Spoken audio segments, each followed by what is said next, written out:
মাংস দিয়ে দাওয়াতে গিয়ে খেতে ভালো লাগলেও বাড়িতে সবসময় মাংস ভালো লাগে না। একসময় দেখা যায় মুখ স্বাদে অন্য কিছু চায়, তখন এই কাচকি মাছের শুটকির ভর্তাটা করে নিতে পারো। এটা পাটায় পেটে করেছি আমি। কিছু ঝরঝরা শুটকি নিয়ে নিলাম, সেটা ধুয়ে নিলাম।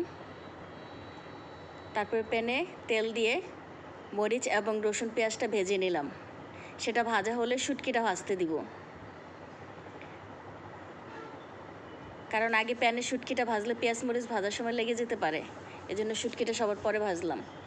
শুটকিটা যখন মচমচে হবে বুঝতে হবে এর ঘ্রাণটা সুন্দর আসবে, স্বাদটাও সুন্দর হবে। সেটা একটা বাটিতে নিয়ে নিব।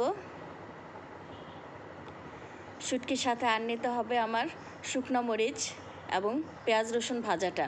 পাটাটা পরিষ্কার করে ধুয়ে নিতে হবে যেন বালু না থাকে। মরিচ পরিমাণ মতো যেটুকু আমি বাটবো সেগুলো নিয়ে নিলাম, এবং সাথে পেঁয়াজটাও সামনে নিয়ে নিয়েছি। যদি হালকা দুই একটা কাঁচা পেঁয়াজ দিতে হয় সামনে রাখলাম, এবং সাথে রাখলাম লবণ। পাটায় মচমচে শুটকিটা নিয়ে তারপরে তার সাথে পেঁয়াজ ভাজা, মরিচ ভাজা এবং রসুন ভাজা পরিমাণ মতো দিয়ে নিয়েছি। তার উপরে লবণ দিয়েছি। লবণ যেন বেশিও না হয় কমও না হয়।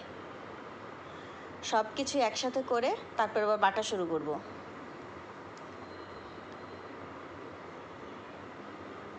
বাটা হয়ে গেলে তুলে ফেললাম। হয়ে গেছে আমার কাচকি শুটকি ভর্তা।